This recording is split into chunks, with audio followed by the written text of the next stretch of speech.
All right. Hey there. Good morning, everybody. Christopher Inks with Texas West Capital. It's just after 11 a.m. Central Standard Time here on Tuesday, the 18th of May, 2021. In beautiful Bernie, Texas. Beautiful, beautiful, beautiful. And yet, man, another day, another thunderstorm warning. Kind of crazy here, but it's all good. It's all good. Good to have you all here. It looks like Hank was saying there was an issue with the YouTube stream for Chrome on MacBook. Isn't there always an issue with Chrome on MacBook with something? It seems like it. Glad that's all it was, though. So hopefully y'all are doing all right here. Another day, again, people use terms. What I've noticed here, especially among new traders, is they use terms in the incorrect way. For instance, if news comes out, they say, "Oh, it's FUD." But FUD is a specific type of way of saying things, right? News is news, guys. There's been quite a bit of bad news or negative news for Bitcoin that's come out over the last few weeks, but that doesn't make it FUD. You understand what I'm saying? News is news, guys. I mean, if it's news and it's real, it's not FUD. That's just the way it is, If somebody's reporting the news, reporting what is going on, they are not spreading FUD. But that seems to be the nomenclature of new traders, especially in crypto here. Kind of like the same way that people, they have a pattern that's months long, and they say, "Look, it's a what's the term they use?" Gosh, my brain just completely flipped it there. A fractal. A fractal is just like 2, 3, 4 candles, guys. That's it. Anything more than that is a pattern. But again, they use the word fractal for 376 candles. And I think it's important, guys. I think it's important that if you really want to be a trader over a length of time, that you understand these things. Like in life, when you're more clear with the terminology that you use, when you're more specific with it, it makes understanding a lot easier, right? And the goal at the end of the day is that if you're speaking, is that people understand, right? And so same thing goes with the charts. If you're looking at something and you view it in a way which is not technically correct, it tends to skew your understanding of what's going on. So be sure you guys, check with that and make sure you aren't getting caught up in all that. Let's see here. Who's here already? Hank's here. Neuromess, good to have you here. Claudio, what's up, buddy? Oscar checking in as well. Let me see here. Nevolution, Ari, what's going on, guys? Petrit, works fine with you? Good. Hey, good to have you following in. What's going on, Data? Let's see here. Telluride here. Who else? ARM, what's up? What's up? Let me see. TV Canal checking in. TV Canal's always got the questions first thing. What's going on, buddy? He says, do you think that ending diagonal is confirmed when we got the low? Oh, that ending diagonal was confirmed when we broke down out of that potential large triangle we were looking at. Yeah. So as I was telling you guys last week, if we were to drop below that, I think it was 43,200, the wave A of that large triangle, that would, invalidate the triangle and validate the ending diagonal. So yeah. Oh man, Hank, you're a mess. Spooky, what's going on? Oscar says the title of the stream should be "Is USD being rug pulled?" Yeah, we'll talk about that again today too. I'm Deuce. What's up, man? Brian Riley checking in. Good to see you guys here. Onyx King, Ashley. Good to see you all here. Hey, so listen, guys, if you're new and you haven't joined yet, join us at howtotradetowin.com, man. You're going to get my thoughts, every single day, multiple times a day, especially on Bitcoin. And then always there, to answer questions and look at ideas and stuff as well. Of course, depending on what tier it is there. But, man, we would absolutely love to have you there. Tier 3 is where it's at. Even if you just did it for a month, man, it's going to, I think the amount of education that's in there is just so much more than you could ever get for, that small amount that you'd pay for that month. Jump up for a month, do it, and then drop back, have all that there. But I'm going to tell you right now, if you do something like that, guys, there is well over 80 hours of educational content. So If you're going to do something like that, be prepared to go ahead and just watch and read through as much of that educational material as possible, so you can really take advantage of that month you decide to do that. But of course, if you decide to stay Tier 3, that's awesome as well. Remember, we've got 2 weekly streams, one on Wednesdays, which is the tips, tricks, and techniques. Gets anybody, even if you've never traded a day in your life, to actually trade intelligently. We give you rules-based systems that can get you in and out of trades, tells you how to get in, when to get in, where to put your stop loss, where to take your profit, stuff like that, while you're kind of learning the bigger idea of what's going on with everything. And then, of course, Thursdays are our Elliott Wave series that we do, and we kind of take a look at some charts, current charts, and we talk about the Elliott Wave structure on there and how to figure it out, and if there's an idea of, could it be this one or that, what we're looking at and why. It's a great way to apply all this Elliott Wave stuff that you're learning. And, of course, we're working on getting Wyckoff in as well, doing the same thing, probably on Mondays. Once I can get this streaming issue. Streaming seems to work all right when I'm doing it here on Twitch and YouTube. But we've had some trouble over the last few weeks with Vimeo a bit. So once I get that figured out and get it all set up, then we're going to add in that Wyckoff as well. So I'm telling you guys, much more educational ever get anywhere else. By somebody who lost a lot of money the first 4 or 5 years of trading before I finally figured out, listen, I need to do something about that and really kind of learn what's going on. So it's paid off ever since. But don't let anybody tell you wrong, guys. I screwed up a lot in the beginning. That's why I kind of chuckle about some of the things I talk to you guys about when I talk about, these everyday kind of mistakes and not necessarily the greatest way of looking at the charts that we often all do as new traders. And I chuckle a bit sometimes because, man, I still remember doing that. So, you get that benefit there as well. Excuse me. In my analysis, do I look at Bitcoin dominance? I don't, not as a regular thing. No. You don't need to, honestly. You can look at it and maybe get a little bit of support maybe for some ideas that you might have. But honestly, you don't have to look at Bitcoin dominance, to know what's going on. So I usually don't. I just look at it occasionally when somebody's asking about it or something. Well, that's why usually when I bring up the chart, when somebody asks about it, you'll see it's been like 3 months since it's been updated.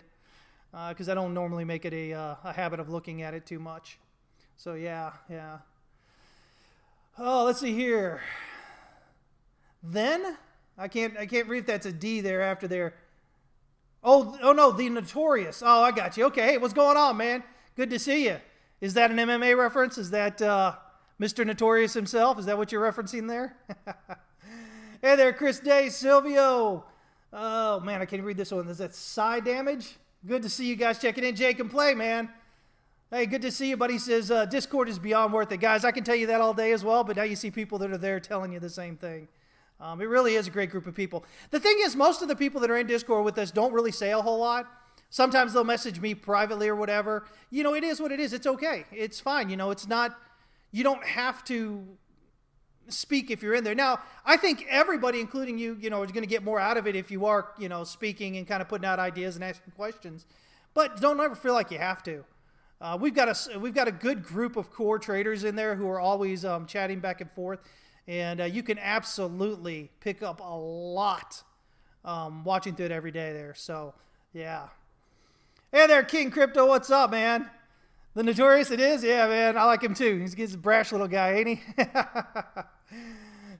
Soy from Paris. Good to see you. Sean, Yariko, good to have you guys. All right.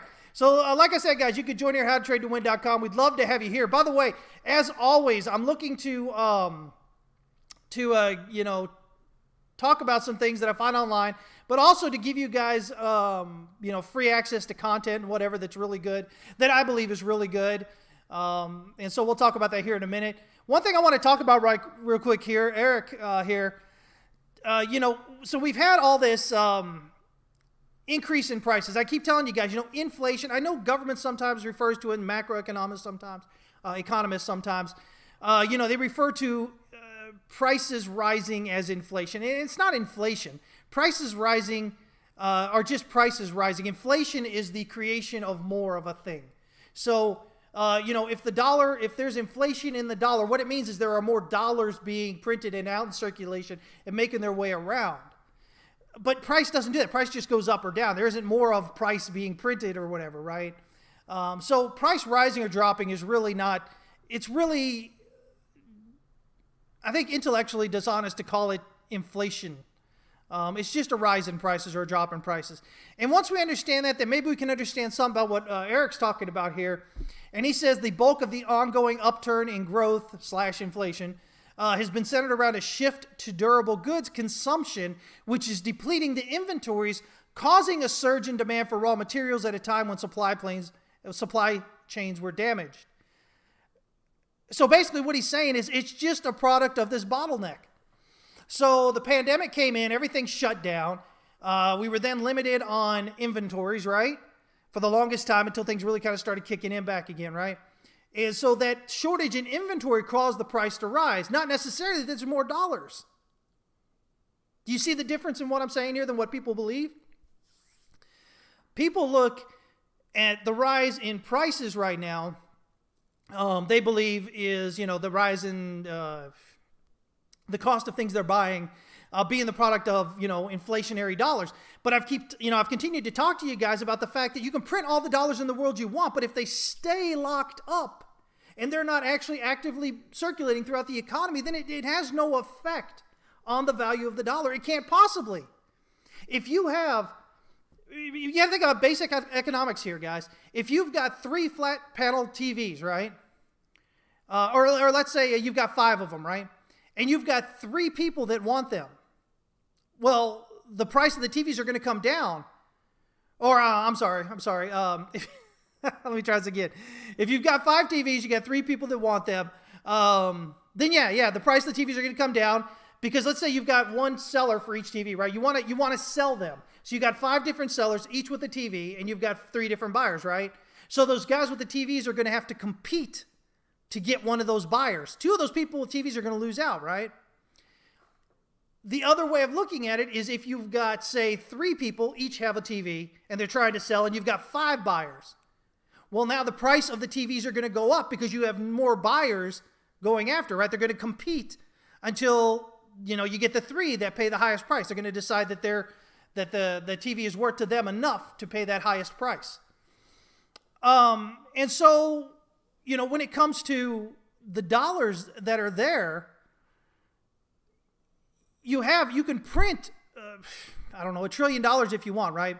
But if that $1 trillion isn't actually making its way into the economy, then there's no net effect on the value of those dollars. There's not. Because it's not out there competing. Those dollars aren't competing for anything. They're sitting locked up, right? So if we understand QE the way in which it is, which is through primary dealers and then the securities and the way that all goes that I've explained times before, all that's basically staying there. The inflation that you guys look at that you want to call inflation is what's printed at the bank. It's when the bank sets out loans. The bank creates the dollars. That's the creation right there. But we know that banks have not been doing that. They've tightened their lending standards over the past year. And people in general aren't really going for new loans. So you have this lack of demand for credit, which is causing credit to contract. And you've got all this printing of dollars, but the dollars really aren't going anywhere. You have less demand. We saw this thing recently where you have less demand all over the world for USD. And somebody said, well, isn't a lack of demand for USD then, bad for the dollar or whatever? Well, at the end of the day, who do you think's buying those dollars? Where do you think those dollars are going? If there's less demand for the dollars, where do you think they're going? They're going back into the Fed. They're being taken out. So, there's a lot going on here that I think, it's not a simple concept. The way that the financial system and the global finance and all that is set up is very complex. And, you've got repos and reverse repos, and you've just got all this stuff that most people don't even know about. And if you don't know about all that, all you see is, government's printing dollars, more dollars, all these new extra dollars, so, we're going to have inflation. But that's such a simplistic look at it. It doesn't do justice to what's actually going on there. And beyond that, even with what's printed here, if you compare it equally in terms of what's being printed elsewhere, it's really not as significant as it seems. Remember, at the end of the day, the value of a currency is relative to other currencies. And so, even if all these dollars came out in the open, whatever, and everybody else, the Euro Bank and Japan and everything printed all these, all the euro and the yen and all this that went out and about into the economy, when you look at the things where you can kind of level that out so that you're measuring apples to apples, across that, the U.S. isn't printing, with the effect that they are. So I think that's kind of where we're sitting here, and there's a lot of stuff going in there that I don't think people are noticing. But here's the thing. So if this is correct, if what we're looking at and dealing with is correct here, and the only reason the reason why prices are going is because there's just a lack of inventory. People are there was the bottleneck, which the inventories then went down, which people are still trying to buy now. So the inventory's short, so the prices go up, right? Well, what happens now that everything's getting back online and everything's starting to get produced again? What happens when inventory catches up? What happens when we get this big shot of inventory that comes in? Well, necessarily the prices are going to drop. Again, think about the TV scenario I was talking about earlier. And so I think that's probably kind of where we're looking at there, really overall. But I think people get caught up in using terms incorrectly. And, again, in terms of inflation, stuff like that, macroeconomics is taught in, in college and whatnot. And as the government uses it, isn't a real, I don't think it's really a great way to kind of look at it, because price inflation doesn't make any sense. There isn't more of a price that's being created. The price is just rising or dropping in response to what may be going on there. So, just because there's a lot going, it's easy to kind of turn it around. You have all these dollars being printed. And if you don't understand how the whole system works, then you see all those being printed and you see prices going up and you go, oh, well, it makes sense that all those dollars printing is causing prices to go up. But, when it comes to logic, you look at your premises and then you get your conclusion, right? And you kind of look and you go, okay, well, you can have incorrect premises that make your your conclusion logical, right? But you're starting off from the wrong boat. You're starting from incorrect premises to begin with. And a lot of people don't get to that. They just start at that end point there, and they don't look at what they're arguing. They don't look at the premises of what they're arguing. So, a lot going on with there, guys. Don't get caught up in all this.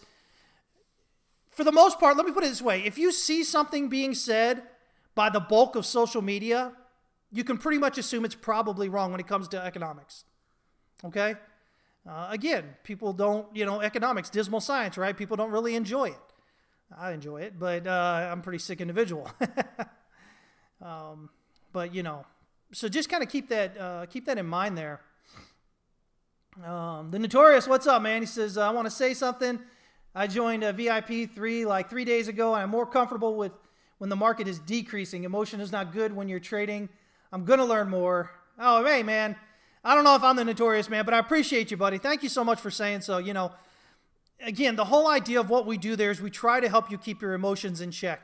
We've been talking here about Bitcoin, and, we can jump on this here. We've been talking about what's going on with Bitcoin here for weeks now, right? But almost everybody else that you guys follow, all the big accounts online, they're telling you what? They're saying, oh, buy the dip. They've been telling you to buy the dips in 65,000, right? So $15,000, $25,000. Excuse me. We are down almost $25,000 from the top. And they've been telling you to buy the dip the entire way down. And what have I been doing here? I've been talking with you guys saying, listen, it's possible that it could be the bottom here, but not likely. We're looking at this bigger structure. And even recently we said, the bigger structure was that potential large triangle, right? And even recently we said, you know what? If we give way, if we lose that swing low over here, it was 43,020 is what it was. I said, if we lose that, I said, I had been talking about the possibility of this being in any diagonal. I said, this comes into play. And if this comes into play, we're probably headed down here to around low 30s, right? Maybe around 30,000 or so. 32,000 maybe. But we could potentially see a reversal from where we're at here. So the idea is just to kind of keep you logical, to keep you unemotional, keep you kind of tuned in to what may really be going on there, rather than just buying and selling emotionally. I saw, I kind of look through these groups sometimes when I have a chance online, these Facebook groups and other social media. And I came across one the other day, and this guy is in there saying, hey, listen, he says, I got $10. Or what do you say? No, I've got $200. Is that what he said? Yeah, I think he said he got $200. And he said, I need to turn this into $10,000 in the next week. Can I do that? But this is the mindset that's going out there, guys. If the faster you're trying to make your money in the market, the exponentially more likely you are to lose, okay? So if you just try, let's say this is even, right? And let's say this is going faster and faster, this is going slower and slower, right? So as you rise here, you're trying to make your money faster and faster, it exponentially increases the odds that you're going to lose. Not one for one, but exponentially that you're going to lose your money. Whereas if you slow it down a bit and you look more at the process and you look more at getting into the higher confidence trades, it's going to take you longer, but you're more likely to be successful. But, guys, I want to tell you what's going on right now with crypto and with the stock market, all this FOMO and all this euphoric buying in and whatnot. This is nothing that hasn't happened at every other bull run, at the top of every other bull run, that we've been through. I've been around long enough to see it happen back there, at the dot-com bubble, 2000. I saw the GFC there in 2008. I saw it with crypto here in 2017. So here we are again seeing it. That doesn't mean that the top's tomorrow, but it means that you need to be paying attention at this point. Again, we'll kind of look at that there. All right. Excuse me.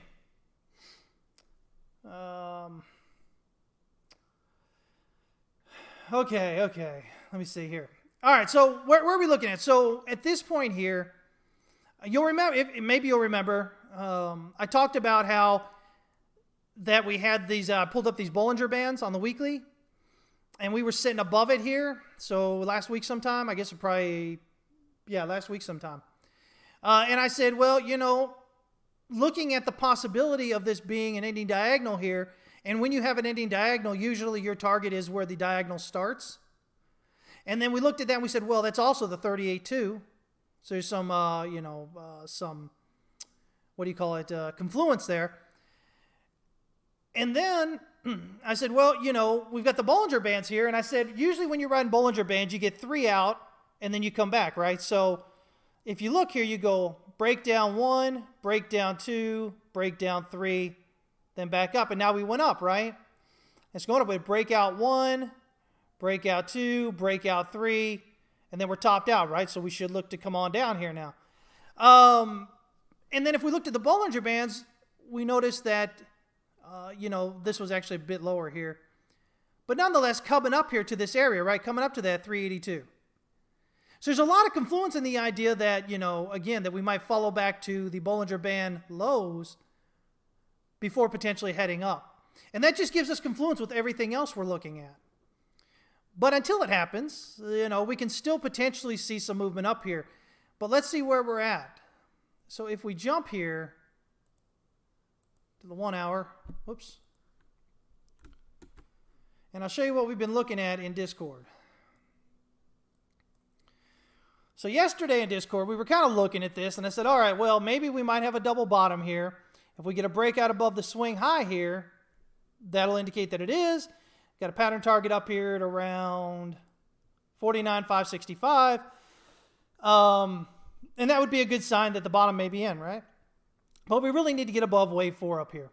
But in terms of pivots, if we get a impulsive advance above the pivot, above this H1 pivot, that's probably an earlier signal than waiting for it to go above wave 4 up here.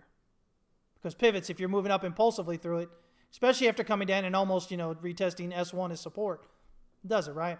Now, by the end of yesterday, we had this little bit of move up, And I said, okay, well, maybe we might be having a triangle here for wave 4. Maybe wave 4 is still playing as a triangle, right? But as of this morning, I believe we've got to move up above the swing high here. So we've got a high here at 45,823.40. And we've got a high here at 45,800. So $24 or so higher. That's a higher high over that. That invalidates the triangle, because if it's a triangle, this was going to be A, and you can't break out above A even by 1 penny. So we broke out above there. So the other possibility is maybe, because that's an ABC, this looks like an ABC. This looks like a 1, 2, 3, 4, 5, right? So the idea is maybe that we've got a flat correction right here for wave 4. And if that's the case, we're looking for a breakdown here below this swing low at 42,111.20 on Kraken. That'll give us an initial wave 5 target here of 41,195.20 and a secondary target down here of 39,767.10. And I think that may be what we're doing here. Maybe. We have to get this breakdown below it first. Otherwise, this is 3, this is 4, this is 5, and then this is just 1, 2, 3, 4, 5, A, B, C. So it's a 1, 2, and we'll head up. Now, if that's just a 1, 2 right there, that means price has already retreated. Looks like 78.6 here. Yeah, almost to 85.5. So we really kind of just need this price to get up from here. It's finding this demand right here in the wick of this 1 hour. That's what's giving it this boost at the moment. So we need to see it follow through up above that swing high. And if it does, then again, this is 3, this is 4, this is 5, and then this just becomes 1 up here, A, B, C down for 2, and see here. We'll do that. And so if that's the bottom there, then we're probably looking for minimum wave 3 right here around 48,686. Wave 5 right there at the pivot there, which also completes this double bottom target here as well. So if we get this move back up above the swing high, we can look to look for the pivot as the target. If we drop down below, then we've got 41,195 and potentially 39,767. And that's locally. We'll have to see if we get follow through below that. That's just based on the count as it sits right here. Same count we've been kind of looking at. Let me see here. The button loves the 886, Hank. Hey there, Spiral Architect. Good to see you. On the weekly, do I change the Bollinger Band settings? No, I don't ever touch them. I just leave them as is. I don't use them a whole lot. I just happened to mention them this time because, I do look at them occasionally, and there was a lot of confluence in what we were looking at, potential further move down toward the low 30s, and the way in which price was reacting to the bands. Yeah, and usually when you're dropping below that median line in the middle of the bands, usually that sends price to the bottom of the bands as well. So if we look here and we go, okay, well, so we have this bullish divergence that gave us this initial bounce right here on the 4 hour. Stochastic RSI moving up here pretty high, but nothing really definitively moving up. I like that we're seeing the volume kicking in down here. It shows that there's demand showing up, that there's want to be. It doesn't mean it can't go lower, though. But it does show that there is demand showing up at these lows. When if you look at it, see how the overall volume, the average volume is kind of drifted on down through here. And then it starts kind of rising up a little bit here as we're getting toward this top here. You see how the average volume here starts rising up a bit? And then it drops, and then it shoots up as you come on down here, of course, draws back. But overall, it's kind of doing this thing here. So it looks like we're getting overall volume, not just the spikes, but the overall average of volume starting to pick up in these lows, which could keep us from going all the way down to 30. But until we break, guys, I'm telling you now, until we're getting above, the easiest way to do it, throw a regular pivots on there, and look for the breakout above the pivot, above the 4-hour pivot. If you can get an impulsive breakout above that 4-hour pivot, that most likely will indicate that the bottom's in. Until that time, the price is still vulnerable to falling lower. The fact is, we're still kind of sitting here. We're not getting any real movement yet. We're not getting any real impulsiveness yet. We're just kind of moving sideways here. You can see here we've kind of hit where this previous support came in. And if we can look here, go left. Look at left here. If we go left, support there, and then we come over here, and look how it was the same support resistance area right here that we're at, is resistance right here. So we've got to get above. So I'm thinking if we get above locally here, that's that whole double bottom thing. If we're getting above that, I think it's a pretty good clue that we're probably bottomed out. We're heading up. But, again, it's the same level. Always look left, guys. Always look left. Same resistance support level from all the way back here in February when we started kind of going sideways here.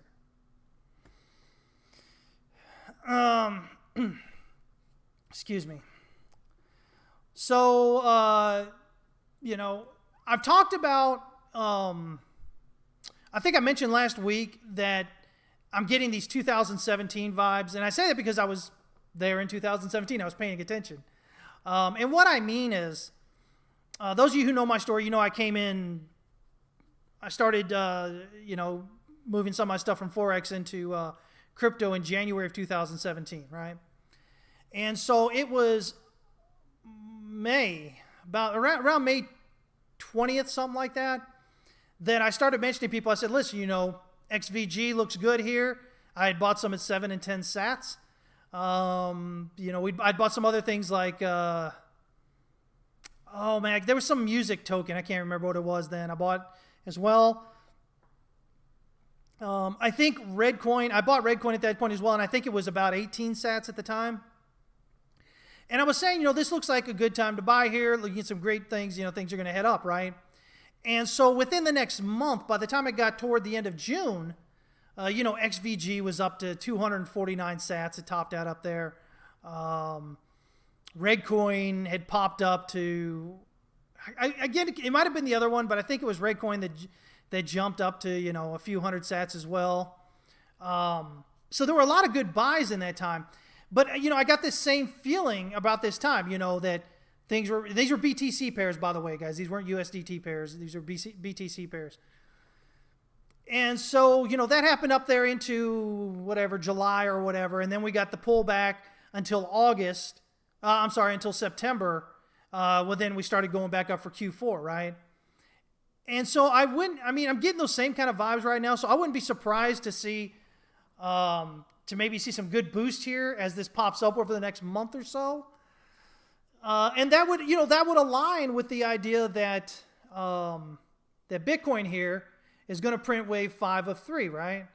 And so it finishes up there midsummer. You get the pullback for the larger wave 4, the more macro wave 4 here, until Q4. And then, Q4 is basically the move up. So I can see a lot of mimicking. I don't usually like to talk about that, just one specific year.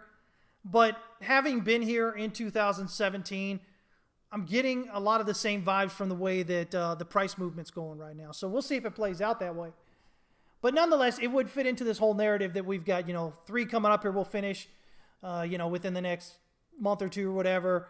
And then we'll pull back for 4 for a few months, maybe 3 months or so. And then we'll have 5, kind of just finish out through the end of the year.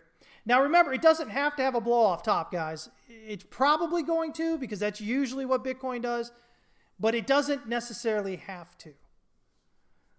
But man, that blow off top could really lead to some serious money, guys. If you all are careful, don't try to chase everything that moves.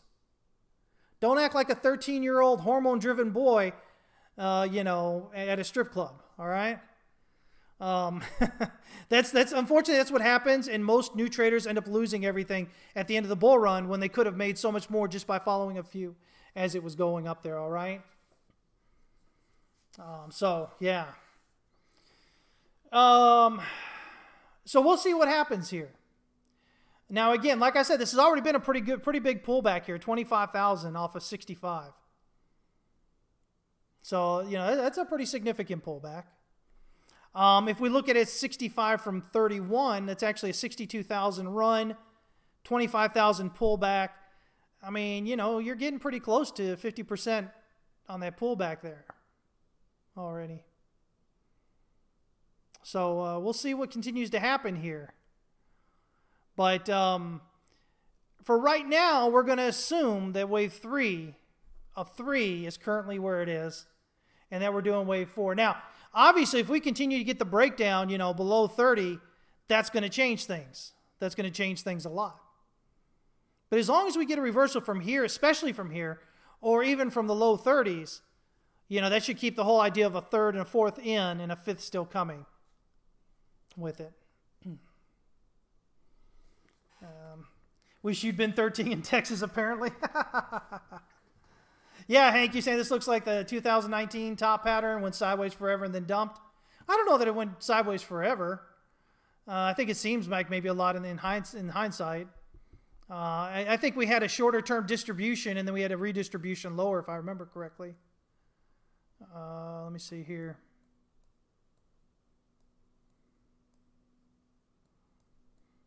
Yeah, see. Right here, you had this boom, big drop, and then push up, and then big drop and big drop. So you had this short-term distribution here. You had some redistribution here, bounced up, boom, come up, redistribution again, sending it down. But yeah, man, I remember when I drew that up. Hank might remember, man, when I first drew up that Wyckoff schematic, or what I was looking at as far as Wyckoff price action here. Originally, where I was thinking this may be the bottom here, maybe, and how we were looking at distribution here, and I got laughed at so hard. That was interesting. It turned out to be, right? Good times. But yeah, again, a lot of sideways here coming down.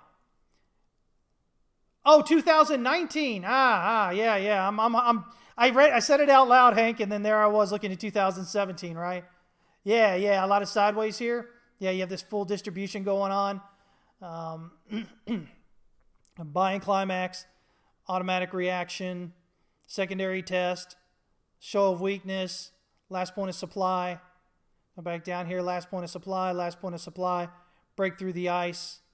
Goes on down, pushes back up, gets rejected, comes back down, back up, gets rejected, and then, of course, you've got this reaccumulation right here heading up. Yeah. Yeah, you can see that definitely from the overall length of time it's gone sideways here. But I think Elliott Wave saves us as a possibility that this would just be a shorter term distribution, an interior distribution, wave 4, rather than a top. Because again, you get that 1, 2, 3, 4, 5 here. So we didn't really start coming down until around, the whatever that is. Around the 13th, 15th, 14th of April or so about a month ago. So yeah, I think with that as an ending diagonal there, I think this maybe gives us an interior distribution, and then we'll get some reaccumulation and pop back up for wave 5, and then it'll give us a larger distribution being wave 3 into 4 coming down, a bit more reaccumulation, the same area probably, a little bit higher, and then move up for wave 5, and then it's all about shorting on the way down and making money doing it, right? Yeah. So yeah. So this is what, this is kind of what I'm looking at, guys. Nothing's happened yet that says we must necessarily, gosh, I got so much stuff here, that we have to necessarily think it's all done and over with yet. The thing is, when we think about wave movement, and we think about wave movement because it aligns with humans, with how we act and react and how we do our things. And so the thing about where we're at right now is there's a lot of bad news, negative news out there, right? Or things that you would consider negative news, right? Elon with his nonsense. I don't know what he's goofing off and doing there, whatever. He's got some plan, guys. But I think at the end of the day, I think Elon's all about I've talked about this so many times over the last few years. He's all about the tax credits, the carbon credits. That's where the money's to be made. But, him kind of upsetting everybody, again, by saying, oh, Bitcoin's bad for the environment, this and that. Whether he's right or wrong or otherwise, guys, at the end of the day, it does have its effect on, basically everybody that's in here. People that are coming in. Again, everybody says, oh, they're in Bitcoin for the tech, but yet everybody talks about price. They're all in it for the price, guys. That's how we know this is a speculative asset. There are no fundamentals. Stop lying to yourselves, to yourself saying, oh, ADA is going to be all this, or Ethereum is going to be all that, or Bitcoin's going to be all that. They have the possibility to be, but right now they are purely speculation, guys. They are purely speculation. That is all they are. We hope that they might get to these other things, but if you're trying to trade because you think, oh, it's got great fundamentals and price goes up, and you think you're right, I'm going to tell you right now, price went up because speculation. All you have to do is look at things like Doge. And oh my gosh, these new traders coming in. Their idea that Doge is going to become bigger than Bitcoin or whatever, that's this new trader's version of it's different this time. Nothing's ever different, guys, in the markets. It's always the same. People don't tend to see it until afterward, but your new traders are the ones that think things will be different. And they usually get a bath showing you that they're not, right? So, again, guys, the goal here is nothing I say, by the way, guys, gosh, I get some flack sometimes from some people who aren't really listening. They don't think beyond the nose in front of their face. And so when I say things like I'm saying here, they think, oh, he's just trying to say it's all bad and FUD and this and that. No, actually, I'm saying I've still got a lot of faith in Bitcoin. And, my plan is to buy a few islands when this is all said and done. But I'm not so stuck into it and believing the nonsense that it can't possibly go down or, disappear. And what I mean by disappear is it doesn't have to go off completely, but just to the point where it's not really anything worth being interested about anymore. And so, because at the end of the day, my capital is what's important to me. Now, do I hope Bitcoin does some of these things? Sure. And I trade it like I hope it's going to. But at the end of the day, I'm not going to, I'm not willing to bet my wealth, my capital on it. Purely, I just, close my eyes and hit the buy button and just sit there like this all day. That's stupid. So, that's kind of where we are with that. Yeah, I think we're doing an ABC right now from the top right now. We'll see how it continues to play out here. If we can get that move back up above the pivot, per what I was saying earlier, ABC done. Yeah. We're almost at that perfect one-to-one relationship between Wave C and A as it stands. Party at my island? Sure, why not? Be good times. Telluride, yeah, talk about Elon trying to win over the Bitcoin maxis by saying that he invented PayPal, so he understands money. Yeah. Oh, man, it's such an interesting dynamic when you see new traders come in. Oh, I'm sorry, what I was getting with all that was, these people coming in again saying, the Doge is going to be, it's the new paradigm. It's all this way is better than Bitcoin. It's no longer a joke. It's always been a meme, guys, and that's not a bad thing. Those of us in crypto, for a while, we've enjoyed it. Doge has got a special place, in our heart. But man, to see the new guys get in there and really just get ready to wreck themselves on that because they really believe that nonsense. I mean, it is what it is. And nothing I can say or anybody else can say is going to change their mind. They're so gosh darn sure of themselves. What's the old saying? A fool is sure of themselves, whereas a wise man always questions. What he believes and what he thinks. It's kind of the way it is. People who coming into trading for the first time, They're always so sure of themselves. But what it is it's their hope that it'll do what they're hoping it'll do, disguised as it's really insecurity in what they have because they don't know what they're doing. And they maybe made a little bit of money and they hope they can make a lot more because in their heads they're already spending all that money that they haven't made yet. Again, guys, I've been there. I was there when I first started too. That's why I chuckle about it. It is what it is, right? Maddox's been great. We had a hot take on that, gosh. What, earlier this year, end of last year? Below 30 cents somewhere. So that's really done well coming off of that. Sure. Who in his right mind would put fresh fiat on that chart right now? Everybody, unfortunately. I say everybody, a lot of people. But remember, last week I showed you the chart that showed the institutional investors, how they'd been selling since mid-January or so. Yeah. Wait till we find, you know what? Oh man, it's going to blow people's mind. If we see a quarterly coming from, an SEC filing coming from Tesla saying that they sold Bitcoin, right? Oh, that's going to be crazy. MicroStrategy, man, Saylor has to hope to God that he's right. Because if this thing tanks to 10,000 or lower or something, not saying it's going to, but I'm just saying if it were to do that, he would be, I don't know.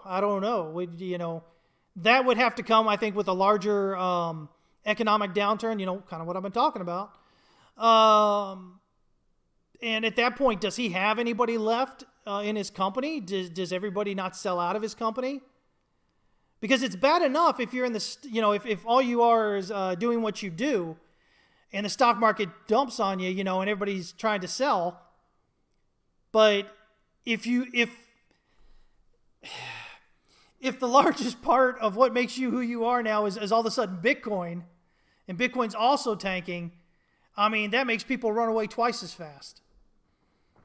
If you're not selling that, marking those profits with it, if you're just riding it all the way down. Now, does he burn? Does he do worse than, how bad he did back almost went to zero in the dot-com bubble? Does he do that? I don't know. I don't wish, bad things like that on anybody. But we'll see how things turn out. If the stock market drops, the economy falls off the cliff, Bitcoin drops, it's not good for him at all. It is not good for him at all. And you can sit there and you can say, all he has to do is hold and it'll be fine later. But again, there's so many differences between you as an individual and, a few bucks, and him as in putting his corporate money, his treasury, into Bitcoin and that going off a cliff. There's a huge bit of difference in that. He's a publicly held company. MicroStrategy is. What goes on with that, you're going to lose shares, going to lose shareholders. If your company's losing value in terms of shareholder price, it makes it difficult to get loans and all these other things that you need to do to maybe survive and change things in a downturn. It is a big effect, guys. It's not just a simple, we can just hold it, it'll come back up. Yeah. So, yeah. Till what price do I think this bull market's going to continue going? Well, if it follows this outline that I've got on here, you can potentially see 98,000 just as general targets that we have. But if you have a blow off top, you could probably see twice that. If you look back in 2017, November, there was a dip in November, probably around November 11th or so. So basically just about 5 weeks before the all-time high. And price dipped to around 5,000. And then, of course, we know what the all-time high was 20,000. So in that month, it was a 4-time increase. So I'm not saying that could happen here, but, with a blow-off top, you could get substantially above that 98,000 kind of area, potentially, if that were to happen. Sure. Let's see here. He would be a drunk sailor. So anyway, yeah, that's the kind of things I'm thinking about here, guys. Real quick. Oh, before I lose some of y'all, let's see. What do we have here? Follow this link right here. This feature is not yet supported. Oh, shut up, Alexa. Follow that link right there. So that'll get you to a video about socioeconomic theory. And then there's some discounts there at the bottom in case you're interested in it.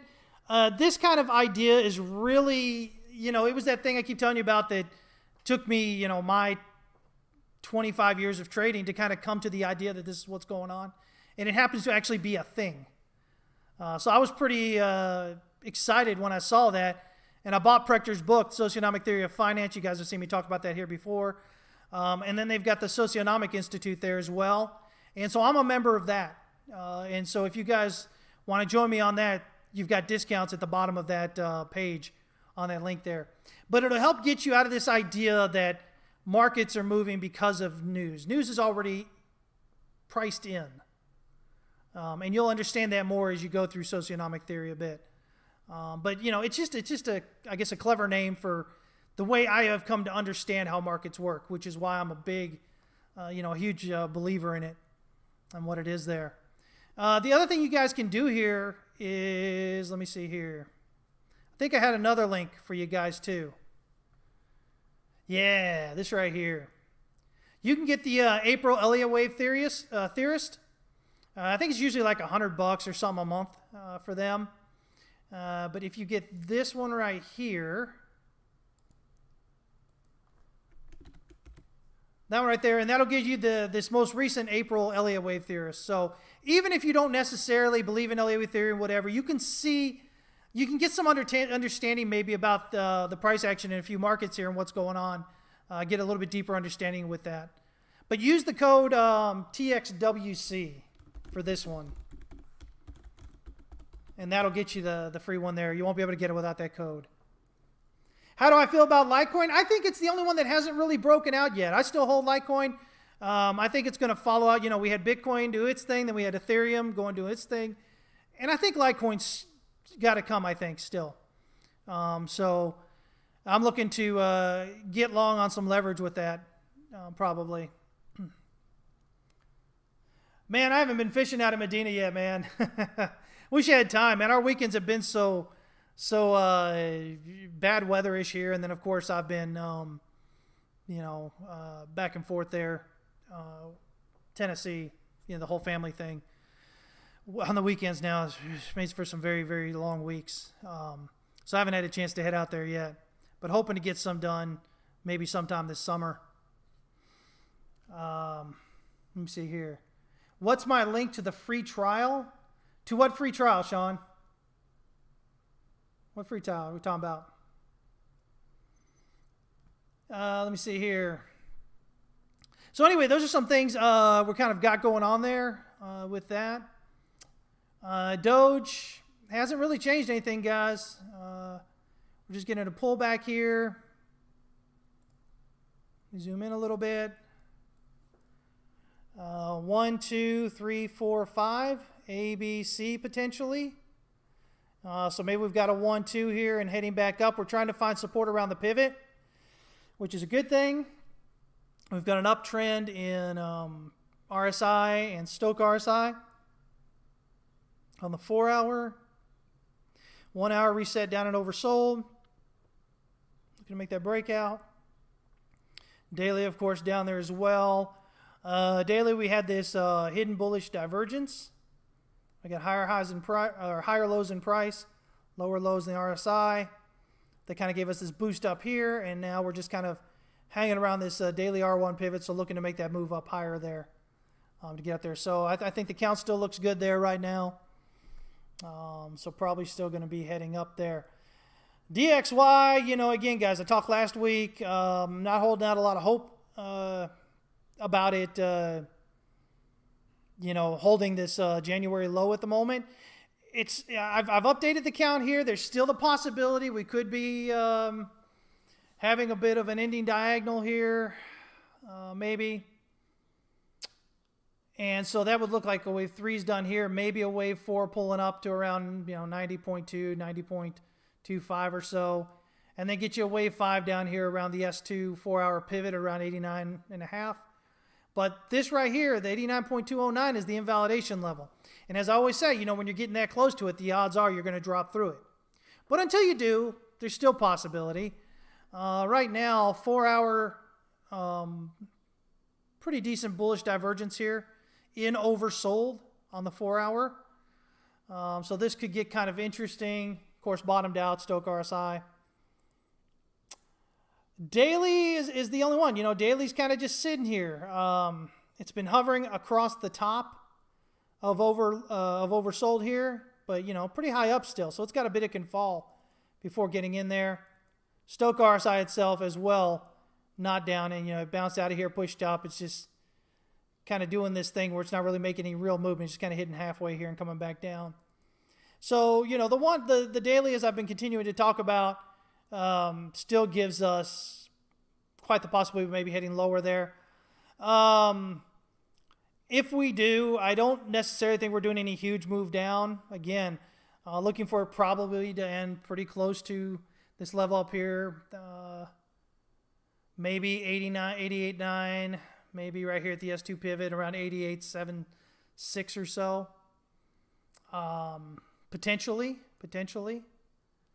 As it does it, we'll see how it continues to play out here. Get some clarity on this wave count in there.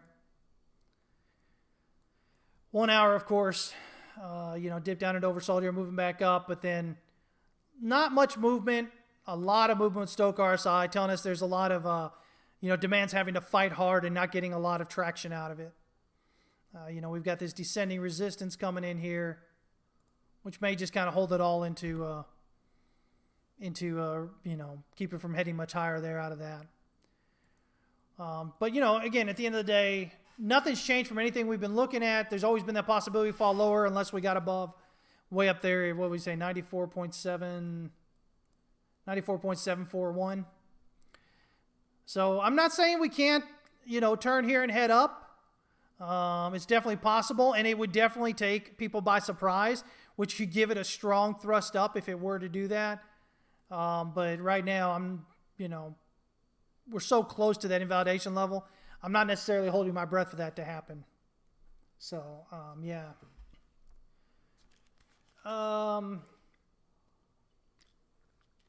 They can join, Sean. They can join Discord. Let me see here. This link right here. They can join Discord with this right here. And when they do, there's a welcome screen. And it'll tell them there's a trial channel in there. And there's a bot we have set up with that so they can get set up with that.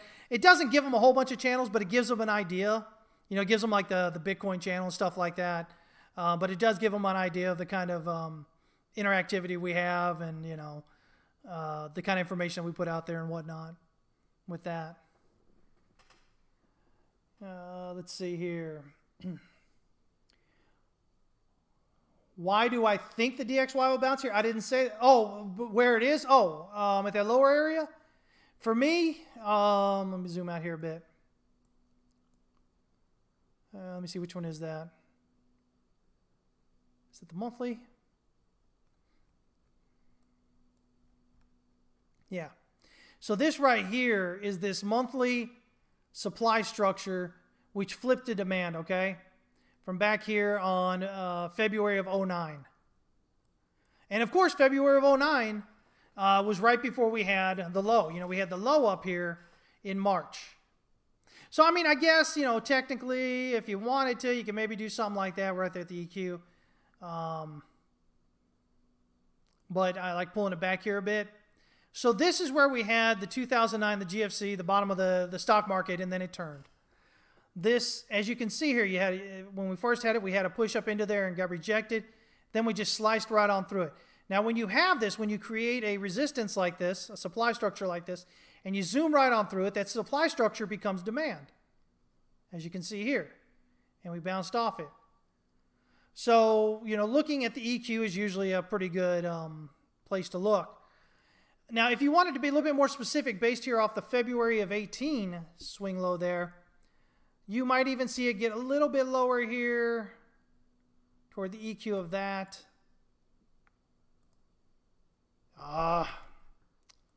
Hate that it just puts this on some things when you change it. Gotta put the visibility back here. There we go. All right. So now I could even see it potentially doing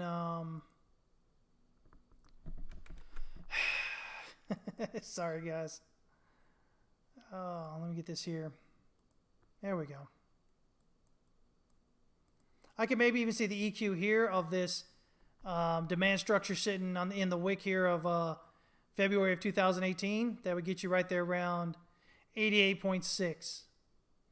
But it doesn't have to stop there, but that's my initial target on that. From that right there. So if we're zooming out here a bit, we can kind of see that. So kind of like this area here between this green demand structures EQ, the blue demand structures EQ, and then the S2 daily pivot. All right in this area right here would be a good possibility for a target. There's a lot of confluence in support in that area. So that's why there. But yeah, so that, I mean, if I look at it that way, that's what I'm kind of looking at there for that.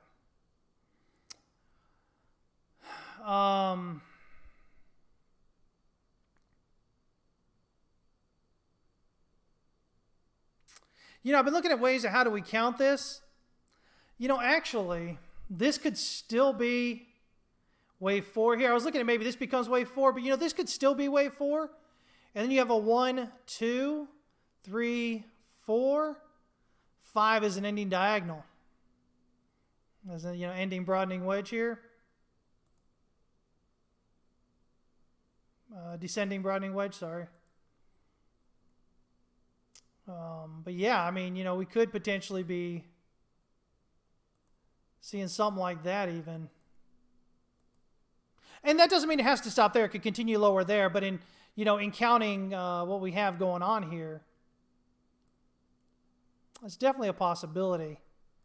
You just couldn't have it larger than wave 3 right here if this was going to be the case. So you couldn't have it going down below 85.886 if that's the kind of thing we're going to watch here. You know, again, the other idea is maybe a 1, 2 here, and then 1, 2, 3, 4, 5 gives us 3, 4, 1, 2, 3, 4, 5, finishing out there. So, you know, possibility either way with that. But overall, not a lot of drop still, you know, with that.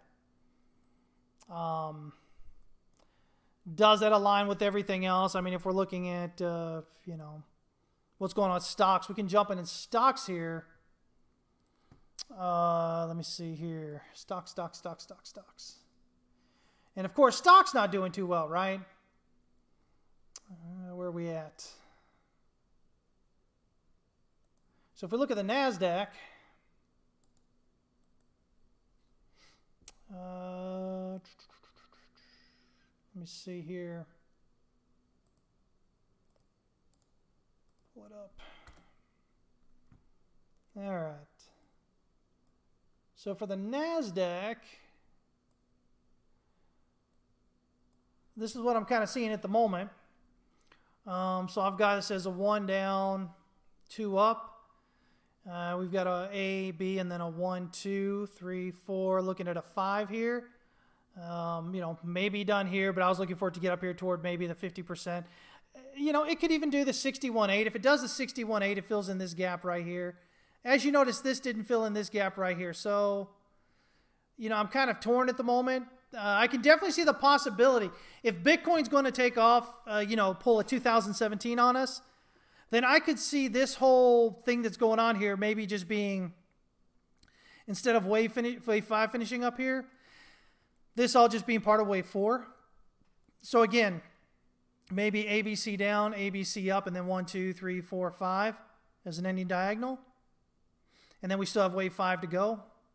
I could see it still going on until we're actually, even if we drop below this wave 4 here, we can still get an ABC down, ABC up as a flat, and then we look at 5 down with C, and it could end still below that wave 4.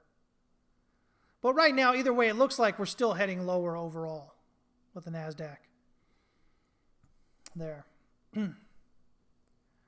Let's see here. And then we've got, where is it? Oh, here we go. And then we can take a look here at the S&P E-minis, which is just your, your tradable SPY, basically. And so I've got this here as 1 down, and then A, B, and then maybe like a 1, 2, 3, 4, 5. Slightly higher high here. Maybe a double top. So if we get a breakdown below the swing low here at 41.3650, we've got a pattern target then, double top pattern target of 4,094. If we can continue to drop below wave B here at 4,081.50, then that should indicate that we're probably topped out here and we're heading down for wave 3. Wave 3 then would have a target down here just below the 1-hour S3 pivot here at about 38.39. So we're still looking at that right there. Let's see here. Dow Jones, what do we get going at the Dow? And of course, this is the other one that we track, a few times a day, every day during the week, along with those previous two, is this right here. And so with this one, we've got this big gap down again right over here, this acceleration gap. And I've basically potentially got this as a 1 down. So 1, 2, 3, 4, 5 ending diagonal, kind of like the S&P. Gives us a 1 here, A, B, and then 1, 2, 3, 4, 5, stopping just short of the 61.8. Potentially a 1, 2 now, and then we just need this to kind of continue on lower here. That gives us a minimum wave 3 at 33.957, minimum wave 5 here of, 3, the very first subset here, down around 33.850, which puts it right around this wave B swing low. So as always, if this is an ABC up, then dropping below wave B, we'll say, hey, we're heading down. So it's got to get below this swing low here at around, 33.842.85. So, they're all looking like they could head down. They could all still be potentially wave 4s.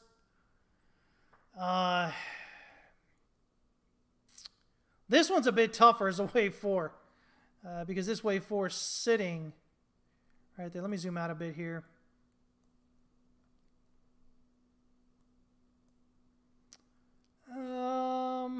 Well,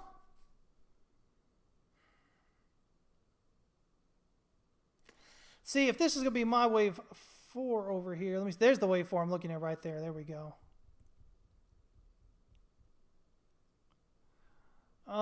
It would have to be ABC down and then ABC up and then 5 down. I think it's harder to make this wave 4 part of what we're doing here compared to what it was on NASDAQ. But right now, price getting rejected at the the 4-hour pivot here. 4-hour, 1 hour, about the same. And so, get the strong move down. If we get rejected here and send down below, again, it's a good clue that top's potentially in there and heading down lower. Now, Hank is talking about wave 5s in Bitcoin. And so if this happens to be the top in the stock market, I don't think that we've got any higher up to go with Bitcoin. How do you go up higher? With Bitcoin being a risk-on asset, how do you go up higher if everything's risk-off? And if this is a 1 and this is a 2, then wave 3 is going to be a strong, hard move down. Strong, hard, large move down. And I don't think people stay in Bitcoin. You don't stay in risky assets when that happens. So a lot of iffiness on what's going on here. I think if you want Bitcoin to continue to go up, then you need to see stocks print a new high. And then this becomes a wave 4. You know, I don't know. Maybe this becomes, God, I don't even know. What do I have my numbers here?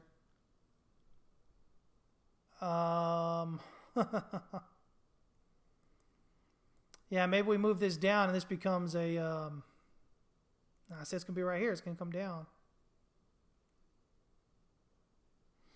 So I don't know. Maybe it's like, this becomes a 1, 2.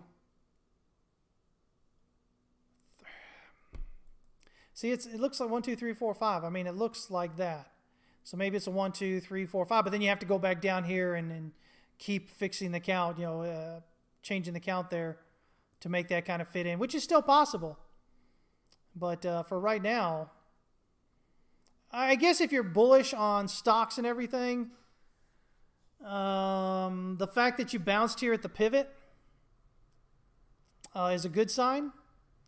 But if you get rejected, the R1, it starts coming back down, you should expect to lose the pivot. Came down, you need to bounce off here and break out above the R1. If you get rejected R1 and continue back down, you're going to lose that pivot. You should be losing that pivot and heading down. Ugly shooting star up here at the top. Gap down to follow through with a large candle spreads. I mean, a classic topping signal there. So we'll see if we get some follow through below that swing low. But again, if this is the top for stocks, guys, I don't see how you continue to go up with crypto. Okay? So, I don't know. Oh, you think we're on wave 4, Bitcoin, not 5? Oh, so you just think it's a bigger macro 4. That's a possibility, sure. Depending on how low this gets going, sure. That's my other thought. That's what I talked about last week. We're going to look at if we drop through the, on Bitcoin here. Remember last week what I was talking about was if we drop through this swing low here, that invalidates the idea of a triangle, validates the idea of the ending diagonal. And depending on how low we get going here, we're going to look at first as an interior 3-4 of 3. But if you keep on dropping below that, then it looks like the larger 3-4, this one right here. And you still have the 5 to go up. Yeah, so that's possible. But until we actually see that going down, you don't want to make that big assumption just yet. Oh, my apologies, guys. Talk too much here. Throat gets dry. So my primary scenario is now an ABC or an ending diagonal. No, this right here. Yeah, ending diagonal right here. The count right here is my primary. This is my count. And either we get a bounce from about this area or we come on down here where I would normally look at an ending diagonal at the beginning of it for that completion and then move up. In terms of Elliott wave, wave 4 often finds support in wave 4 of the lesser degree. So coming down, this was one of those other things I talked about last week for confluence on this movement down toward 30,000, 33,000 area, is that wave 4, this bigger wave 4 will find support in the previous wave 4 of 3. That wave 4 of the lesser degree. It's often what we look for in Elliott wave. So, it gives a lot of support to potentially getting down there. The fact that we aren't really making a move out of here suggests that we've probably got further down to go till we get to that point. So, yeah.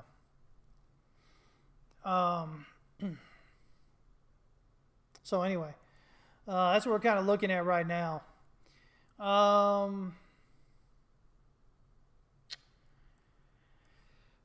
If we look at this here,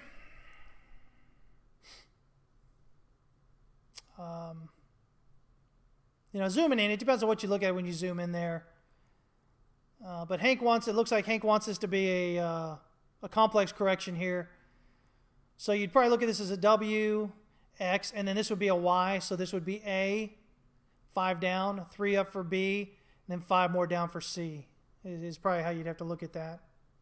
So just because we get this bottom here on 5 down doesn't mean that it's definitely done. Again, I'm leaning toward the idea that we're probably coming down these low 30s. Really what we need to do to say we're not getting down these lower 30s is get above this swing high up here. This 59,598. We really need to get above that. If we can get above that, then you can look higher. Until you're getting above that, I think you're still vulnerable to coming down here. Even if we get a move up here. Again, could be I guess this would have to be like a W and then an X and then an A, B, C for a Y. I guess you maybe, if you can get 5 down here, maybe you look at it as A, B, C for a W and then 3 up for an X and then an A, B, C down for a Y. But, you know, if you're looking at something larger like that, it's going to take longer. So we'll still be sitting sideways for a while. And, well, I say sideways. Come down a little bit, it'll move back up, we'll be sideways, and then it'll come back down in 3 waves. But, you know, that's going to take into the summer sometime if that happens. So, yeah, potentially seeing that.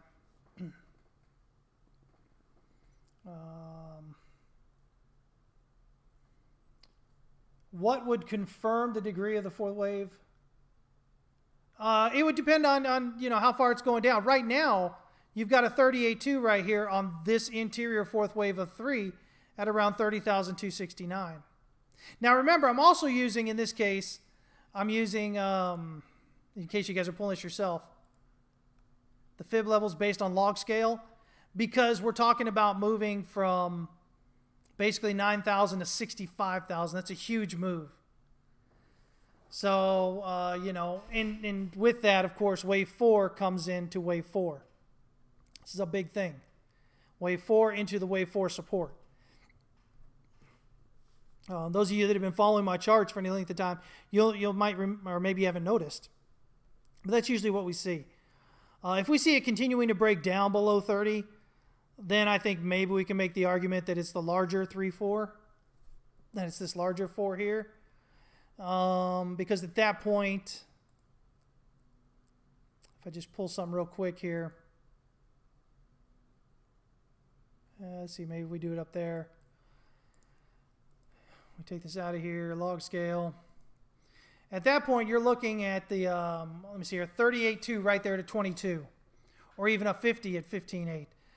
But I think you would probably get it there at the 22, which just puts it a little bit above this 2017 high. My real issue with anything that gets in this area right here is there really isn't anything here. If you're pulling back to this area, this is support. You built a base here. This makes sense to bounce from there and continue higher. 4, 5. So you get this 3, 4, 5 gives us 3, 4, 5, which gives us 3, 4 back to this same area, 5. And then that gives us an A. When we first come down, our A then finds support in these 4s. A, B, and then C dropping back down. That's how it usually works relationshiply. What a word. I don't know what I'm saying. But that's usually the relationship we have. Wave A pulls back into the wave 4 cluster. The wave 4's waves 4 cluster? Waves 4 cluster. Yeah. I know you guys are out there, what the heck is this guy talking about? Yeah. But your 4s generally kind of congregate around that area. They're building that base to finish for 5, which then gives you your first bounce for A, usually. And then move and come down. But again, it depends on how crazy 5 goes. So we'll see how that 5 plays out.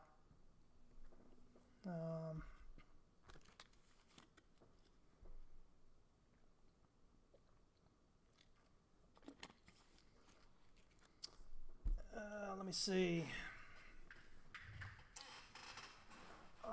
So anyway, you know, that's kind of where we're at right now, guys, as we look at this here. So, you know, again, you can be short and continue to be short and see if you make the mark down there. Or if we get a bit of a bounce and you want to short at that bounce, is what we were already talking about. And then, you know, ride it through the bottom. Confirmation continues lower, looking 30. You know, that would be the way to do it. But really, I mean, if you think 4 is done, what you really need to see is ultimately is a move above this 59,600 kind of area here. Until you're getting above that, you know, I think how you want to count that, there's still a possibility that you may be in lower there.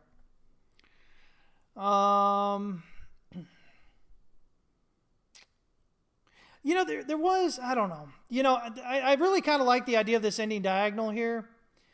But I did talk about the possibility of maybe like an ABC down and then ABC up as a flat. Well, as would actually be an expanded flat here. So, you know, your wave 3 would basically end here. then ABC down for A, ABC up for B, and then 1, 2, 3, 4, 5 for C gives you an expanded flat for 4. I think the ending diagonal fits better.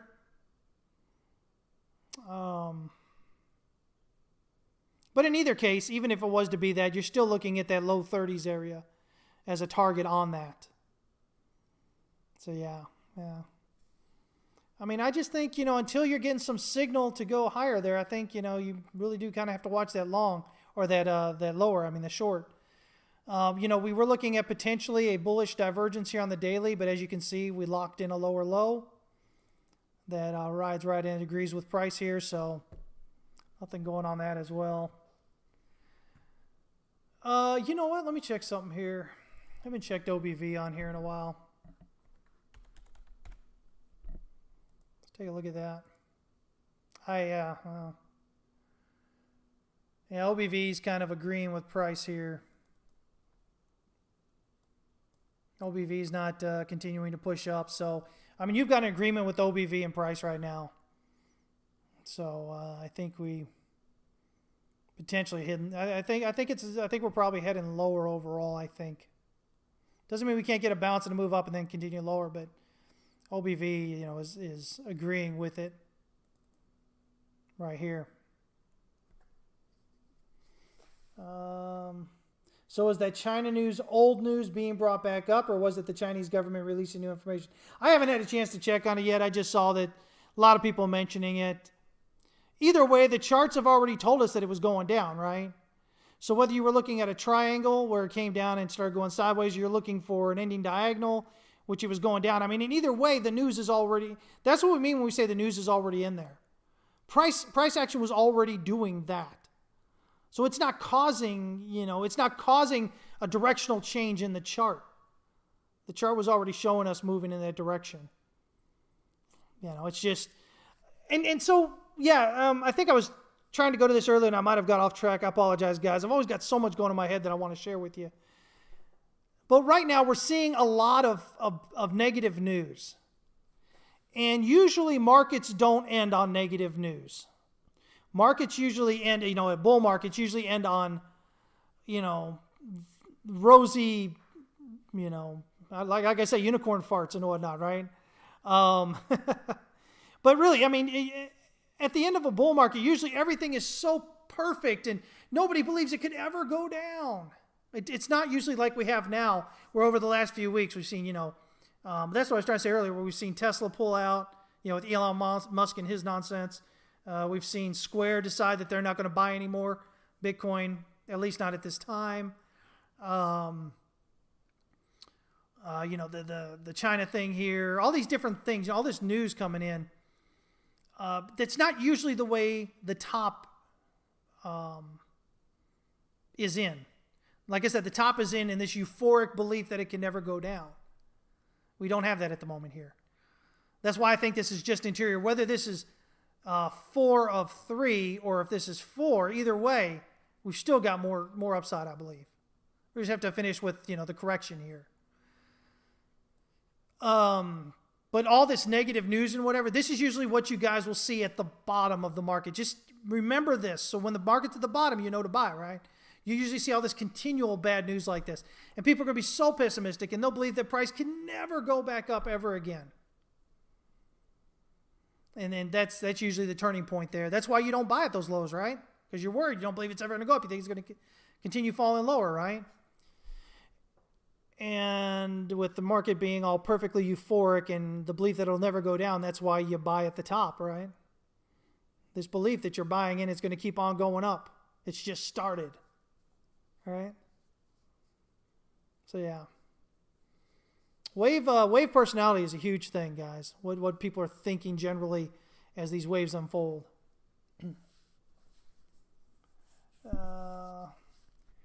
Sean, I haven't checked the XRP today yet.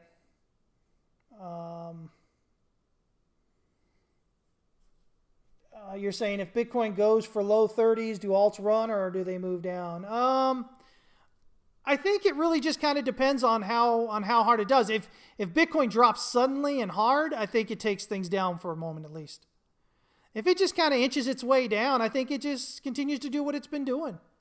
You know, as long as price is moving orderly, Bitcoin price is moving orderly, even if it's down, it's usually not a big draw on alts. It usually doesn't draw down big on alts. It's when Bitcoin does a huge move all of a sudden that it takes everything else down with it. So yeah. So that's kind of what I'm looking at there. Should we always use fib levels based on log if we're using a log tail? You know, this has been such a tough thing for me to answer, because up until TradingView started doing it recently, we've always just used the regular fibs. So I tend to use regular fibs unless it's some huge difference. You know, even in log scale. You know, like I said, in this case, I was using it because it went for, you know, we were looking at 9 to 65, which is, 6-7 times difference. So that's a big bit of movement. So I'm okay with using, you know, fibs log at that point. But, you know, if it's just like 100% difference or something, just a 2 times move or something like that, or smaller, then I'm just using regular fibs. Yeah, I'm still trying to figure out this whole log fibs thing right now, honestly. Because we've never had the option to use it before. So everybody's always traded on regular fibs. So we'll see how it continues to play out. But right now, that's kind of how I use it.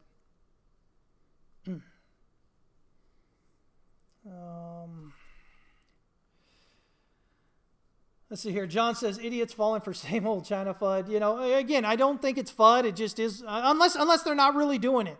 Remember, guys, if they're really doing it, it's not FUD, it's news. It really is. FUD is that stuff that's put out there. Well, you know, I say that to an extent.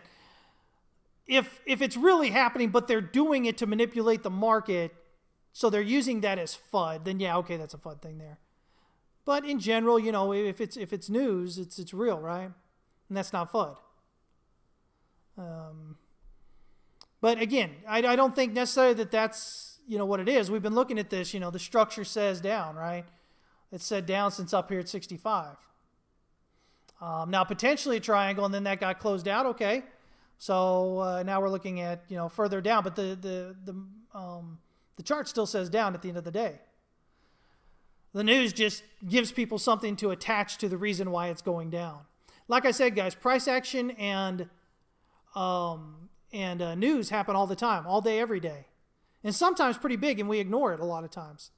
We only note it when something's happening that we think, you know, that catches us by surprise or something. Yeah. So I'm not a big, you know, I'm not that type of person that says, oh my gosh, news is going out, so I need to chase news. Usually we're already looking at the chart knowing it's going in whatever direction it's going. Now, sometimes we miss it in the charts. You know, we're only human. But, you know, it's always in the charts nonetheless. Yeah. Let's see here.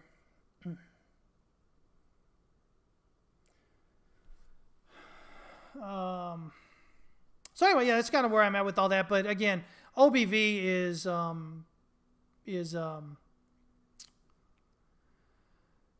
what's the word I was using? Is supporting what's going on with price action there. Can't remember the word I'm trying to use.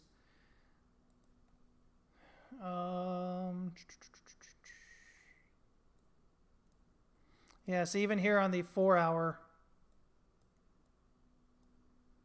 we had this the same high. It's just confirming. That's what I'm trying to say. It's confirming that same price action. You get these lows coming in.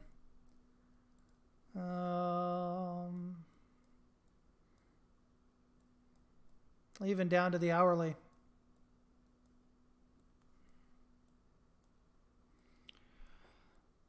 We've got a bit of an attempt to move up here.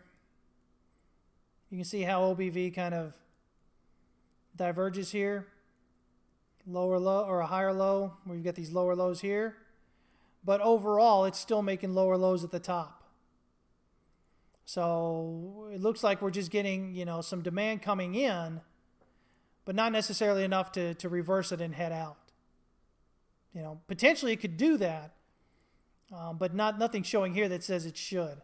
Right here, you've got the divergence showing that demand is showing up, this buying's going on, but you're still not making higher highs. You've still got higher lows in that. So you've almost got this consolidation going here in your OBV.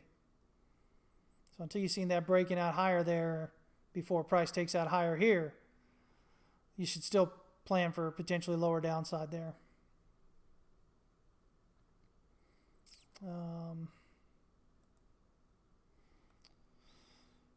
Let me see here.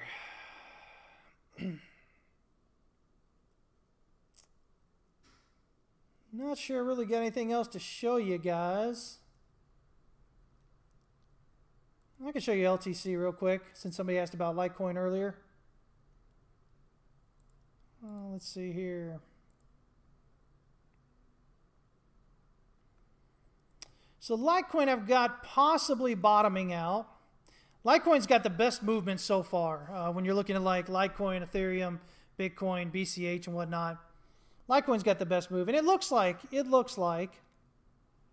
mean, I would assume this had to be a 1, 2, 3, 4, 5. It looks like we've got a 1, 2, 3, 4, 5.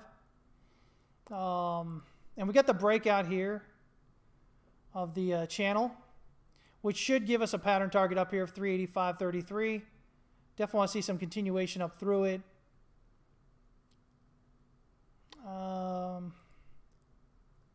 How high is that though? What I don't necessarily like about it is that this, if this is going to be a 1, 2, 3, 4, 5, I mean, your 3 is just barely above, it's just barely longer than wave 5. So I'm not necessarily a big fan of that.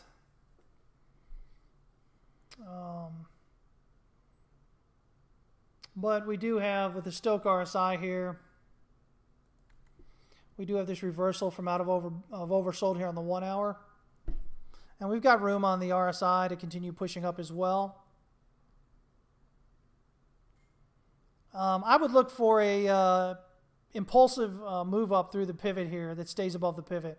If we can get an impulsive move up, come back, retest the pivot as support and continue higher, I'd be feeling really good about this potentially being the bottom here. As long as we're sitting under the pivot, still possible to fall over, to roll over and head lower there. I mean, it's possible. I don't know. Maybe it's possible you got an A, B, and then a 1, 2, 3, 4, 5 maybe. So an A, B, C. And then 1, 2, 3, 4, 5, A, B, C, and then 1, 2, 3, 4, 5, C. So it's possible that this could just, when you zoom in the 15-minute, that this can just be an ABC here. You don't have an advance above wave B. You don't have it above wave X. So still susceptible to further downside. So I definitely want to see that move up above the swing high here, above the pivot, to have that going there. Because this could end up being just, channel here could be this. And yeah, it breaks out here, but we're looking at a base channel for Elliott Wave, a base channel for wave Y here. And so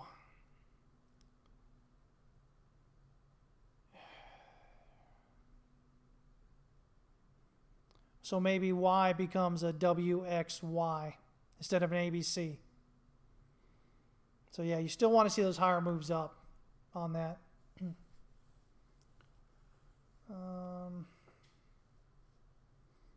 Inflationary depression coming. I don't know what you mean by inflationary depression.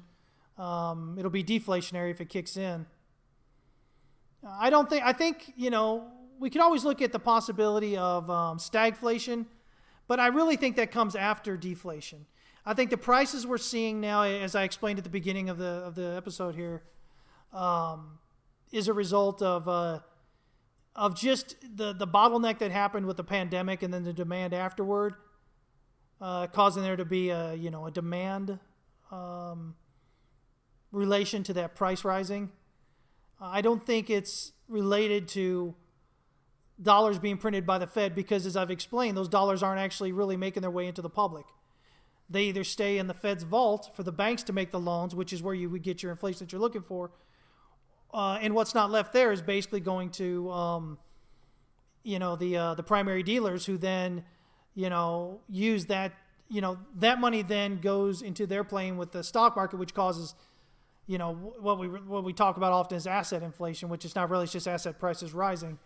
But the way in which the Fed and the primary dealers work, and this U.S. securities and whatnot, it's just basically people. The best way I can see it explained, some people have explained it as just an accounting trick. Really, it's just a ledger thing. Because ultimately it goes back to the Fed. Remember, if the Fed's holding it, guys, it doesn't matter if the Fed's printing dollars or treasuries, dollars or buying dollars or buying treasuries. The thing is, when the Fed's buying those, they're taking them out of circulation. It's as if they aren't around.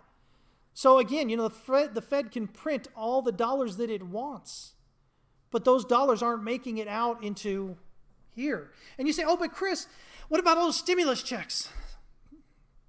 Honestly, guys, it's so little money in the grand scheme of things, in the grand scheme of how many dollars are actually in circulation, that it's not a big effect.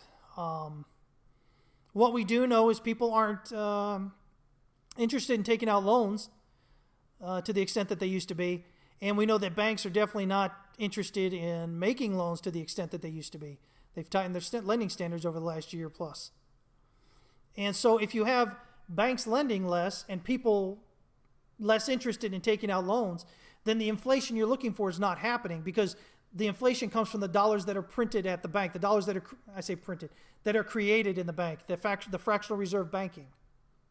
Those are the dollars that actually go out into the public. And then you have on top of that, everybody's paying off their debt, guys. That's disinflationary at least.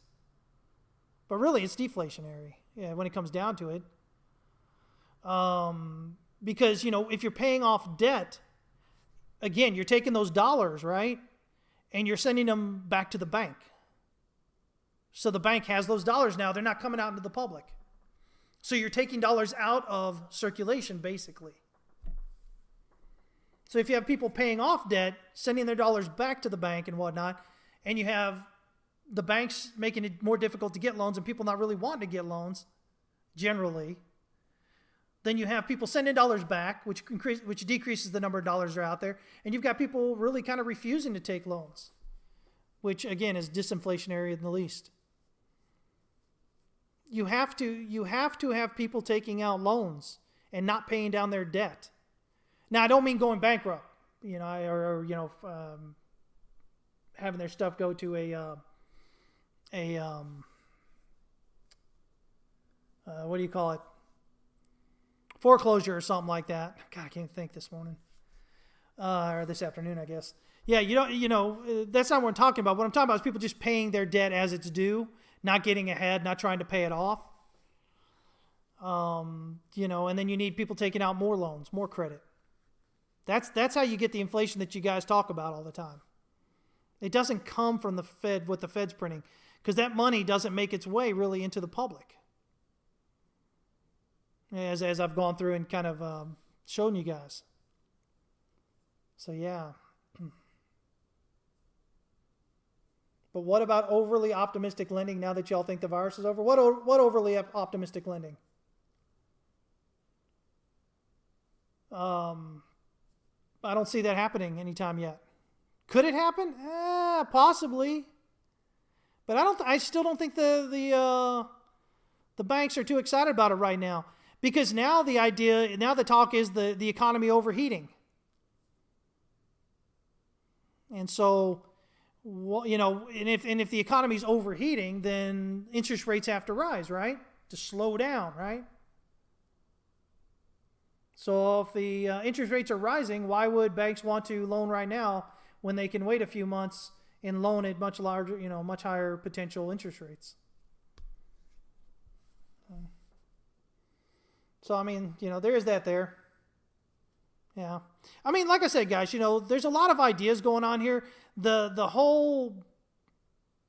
way that finance is very complex. Especially if we look at it in views of what the U.S. or what your government and your central bank are doing. There's so many ways in which things happen there, and they can open up swap lines, and again, we talk about repos and reverse repos, and there's just so much to it.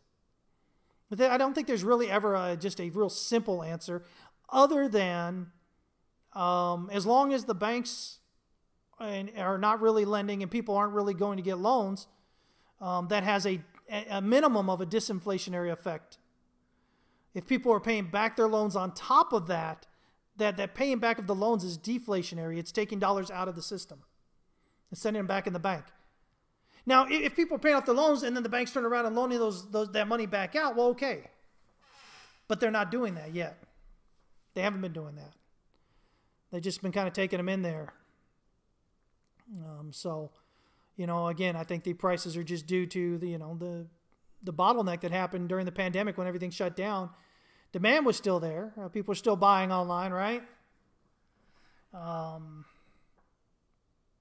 So it just kind of leaves you with this, it's easy to say, oh, look, the Fed's printing all this money and prices are going higher, so it's because the Fed, printed all the money.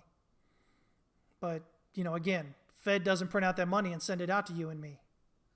It stays within them, basically, between them and the primary dealers and whatnot. Stephen Van Meter does a real good, man, he's got so much more time than me. He does a great bit of stuff, guys, if you want to follow him, kind of helping you hash out these things, helping you understand what may be going on there.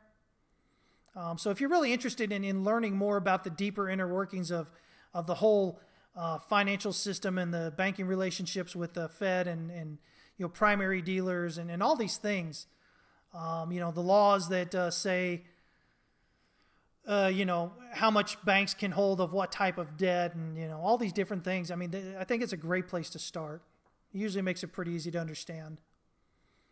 So definitely check him out. It's Steven, Steven, and then Van, and then Meter, Metre. You don't have to agree with them, but, because, his conclusions are just based on how he thinks it's going to play out. But if you at least listen to him to get an understanding of how these things all work together, you're going to learn a lot more about the system and why things aren't necessarily the way that that social media, the greatest bulk of social media tends to believe it is. And I'm telling you guys, it's going to go a long way toward helping you become better investors and traders and whatnot. And not just in the market, guys. Real estate, collectibles of some kind, whatever. I can't believe some of the collectible stuff that's going on there right now. Football cards and baseball cards and Pokemon cards and Magic, I think it's called, or something like that. It's a game. So, everything just kind of getting everybody trying to make money somehow quickly. And that never ends well for, when it's any extended length of time. So, yeah. Let me see here.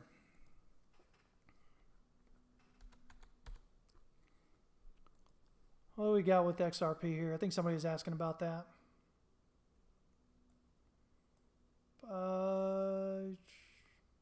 I don't understand what the problem was with that. This is what I'm looking for. I think we might have a triangle here. A, B, C, D, E.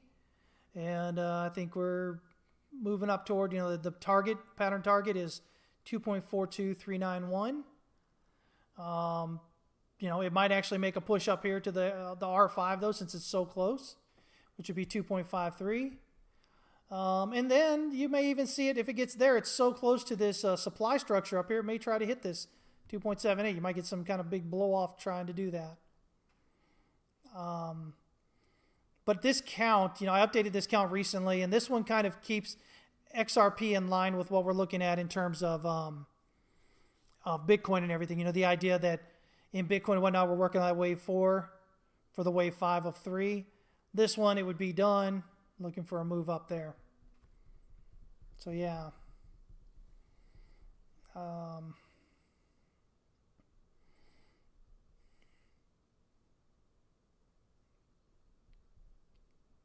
Could we be printing a wave 4 of the final wave down triangle starting from 42.2? I don't think so. Well, at least not on Kraken here.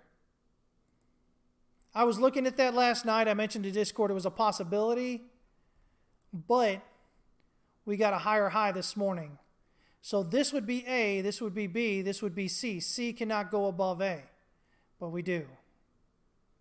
We've got a swing high here of 45,823 and 40 cents. And 45,800 is the high here. So, you know, it's a $23.40 higher high. So that invalidates the idea that there's an A, B, C going on here. You cannot have a wave C cannot go above wave A in a contracting triangle. So, yeah. Mark, I appreciate you. Thank you, sir. Do I ever utilize harmonic reversal patterns? Not really. They can work, but they're so much more finicky. They're so much easier to screw up that I don't normally use them. I've just myself, I've never had a good experience, any consistently good experience with harmonic patterns. Some people do, and it works for them, and that's great. Me personally, though, it usually doesn't end up as well for me. So, yeah.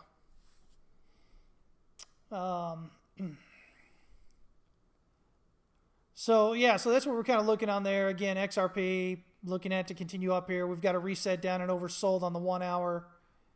4 hour hasn't broken into overbought yet. RSI is not an overbought yet. We pushed up through the pivot, came back, kind of retested the pivot as support, thrusting up through, hit the R1 pivot, pulling back.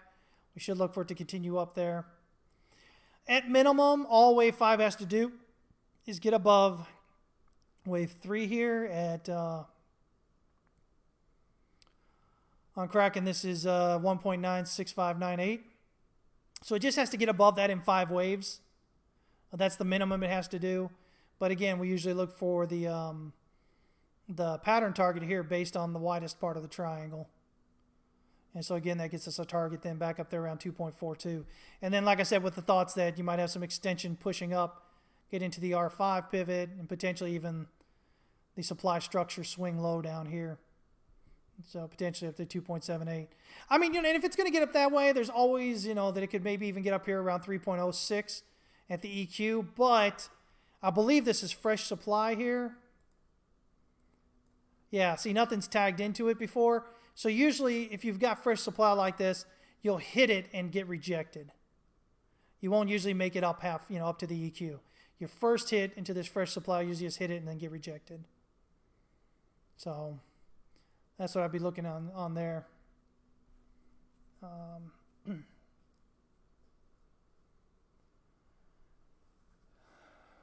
Let me see here. 42.2. Where are you talking about 40? Oh, starting down here? No. Where's 42.2? I've got, maybe your chart, you say you're looking at perps, right? So you look at here.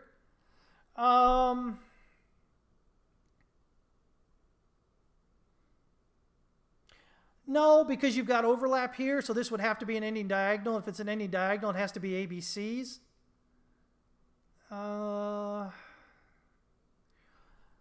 And I don't think that you can get ABCs cleanly out of this.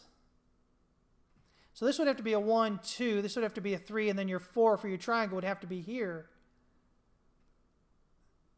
I'm iffy on that. I mean, I guess if you can get an ABC out of here, and this is an ABC, then I would look at that as that. Because otherwise, you've got this here as a 1, 2, 3, 4, 5 as a diagonal. And you can't have that as and it would have to be ending because it's the end. If it's a leading diagonal, you could have 5 overlapping like that for waves 1, 2, 3. I mean, with waves 1, 3, and 5. But if it's an ending diagonal, they have to be ABCs. And it doesn't appear to be an ABC here. I mean, you would have to say that this is A, this is B, and this is C here. But you've got this large drop right here. And it's quite a bit out of proportion of this little drop here. Not saying it can't possibly be a 1, 2, 3, 4, 5 is an A, and then a B, and then a C. But the lack of the significant out of proportionness here, yeah, I'm just making up words today, guys. Go with it, okay? Really makes it suspect. This has to be 2 here.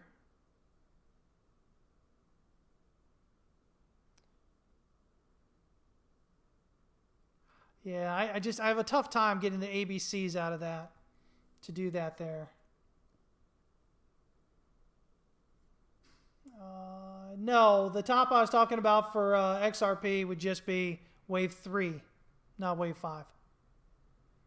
We generally should expect Litecoin, Ethereum, Bitcoin, BCH. You know, we should definitely, or we should usually expect them to more or less move within their larger macro accounts similarly.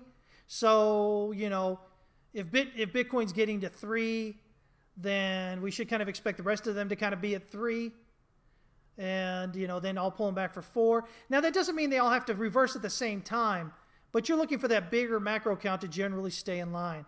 And so that means, you know, if we're looking at 3 of 3 for Bitcoin right now, and then the triangle being 4 of 3, then, of course, we look here on, you know, Bitcoin here, whether it's here or down here, 4 of 3. Keeps them in line. Yeah.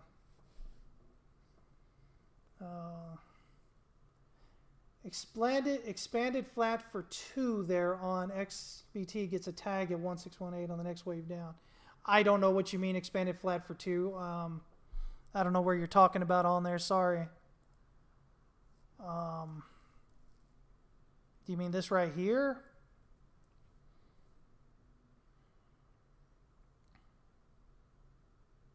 So you guess you would talk about this right here. So maybe like an A, B, C is a 1, and then ABC, 1, 2, 3, 4, 5. But then you still have this one right here. And, you know, again, it's the disproportionality of what would be a 1, you know, the 2 here, and then what would be the 4 here, to get you to this being 5 down A, then B, and then C. So, yeah, I think, you know, I think you've got to really work it hard to kind of maybe make it work if it's going to work. So I think it's just overall easier just to kind of look at the targets here. I think, you know, if we break down, you know, then we're looking at, you know, maybe 41,195, maybe 39,767, that kind of range right there. If you go down below that, then you're probably open up the move down to the lower 30s. But, you know, you might see a move up first, rejection, and then move down. But if you see this swing low hold here and we continue up, well, looking potentially double bottom heading up here. And then, you know, you want to look for that impulsive movement up through the 1 hour, 4 hour pivot here to really start feeling good about a potential bottom here. But ultimately, as I said, you've got to get above. Let me see here. You've got to get above this 59,500 kind of area here ultimately, because that's your last swing high before the all-time high. So everything else before that, you can maybe work the count a bit and make it a more complex or something. But once you're above that, the likelihood is significant that you're heading up to a new all-time high now. Up there mid-70s, maybe higher, maybe mid-80s, depending on what the count is running up to it. So, yeah. But anyway, it's after 1, guys, so I need to get out of here. As always, man, I appreciate you guys checking in and giving me your thoughts and, you know, asking questions and looking at things here. You know, guys, just remember, at the end of the day, I'm going to tell you something most are not going to tell you on here, all right? And it's because, you know, I value who you are as people, all right? And that's that I don't know definitively what's going to happen. This is something I've tried to say since 2018, right? Neither I nor anybody else, not the Fed, nobody knows what's definitely going to happen. what we can do is we can try to understand what's potentially going on and why it's doing the things it's doing, and then use that to come up with ideas of what may be happening. But I'm not going to be like every other Yahoo online that tells you, oh, it's definitely going to do this or that. That's just stupid, guys. I don't want you... I believe in trading as a fantastic skill and potentially even a career if it's something that you want to do for that. I think it's absolutely fulfilling. And the potential money you can make from it is so great. So because I feel so strongly about it, the last thing I'm going to do is blow smoke up your rear end and you know, make you think all these stupid things that aren't true. Okay? The most important thing as a trader is risk management. The only thing you control in the market is how much you lose. That is it. So if you can start from there and work your way back, then your trading is going to become a lot more efficient, a lot less drawdowny. You know, you'll be a lot more successful in the long run. As long as you're doing everything backwards, though, and thinking risk management last, you're most likely going to lose your money. You may get lucky and get some good runs here and there, but the odds are you're going to lose it all back into the market because you never understood the importance or the validity of risk management. And it will bite you in the rear end. Everybody's a genius in a bull run, guys. Everybody's a genius. Everybody looks like they know what they're doing. That's why, you know, that guy I was talking about earlier who's talking about Dogecoin, you know, going to take over Bitcoin. It's going to be the world reserve currency, all this other silly stuff. You know, everybody's a genius in a bull market. Most of them end up losing everything they make by the end of the bull market. Not in the drawdown afterward, not in the bear market, but by the end of the bull market. Especially when everything's popping and everybody starts flying after everything. They start trying to get into everything that's moving. Don't do that, guys. When you get to that point of the bull market here where everything's flying, pick something, stick with it a bit, get out. Pick something else, stick with it a bit, get out. You know, ride the move up. Don't try to get in for, you know, a half hour and get out and get into something else because something else is moving faster and yours is just kind of sitting there for a moment. Okay? So, there you go. Oh, man, hiccups here. So, I hope you guys have a great day. Y'all trade safe. Like I said, remember, the only thing you control in the market is how much you lose. So, it's all about that risk management. Risk management is where you make your money. Don't let any other Yahoo online tell you that they absolutely know what's going on with the market and guaranteeing you. If they say, I guarantee A, B, C will happen, and it happens, just understand that was luck. Because, you know, the rest of us who do this for a living, we know better than to give guarantees. It's just silly. We might tell you we feel strongly about something happening or not happening, but we're not going to guarantee it. We've been in long enough. We know that's why we're still in it. All right? You guys have a great day. Take care. And remember, you can join us here at howtotradetowin.com. So much education, you won't even get through it in a month, but man, you can sure try. That's tier 3, all right? So we love you guys. Thank you so much for checking in. I'll be back on Friday at 11 a.m. Central Standard Time, so hopefully you guys will be able to join in as well. Until then, trade safe, and please, please, please, whatever you do, don't blindly follow anybody online, including me. Just try to learn and try to use your own thought process when it comes to it, okay? Have a great day, everybody. Take care.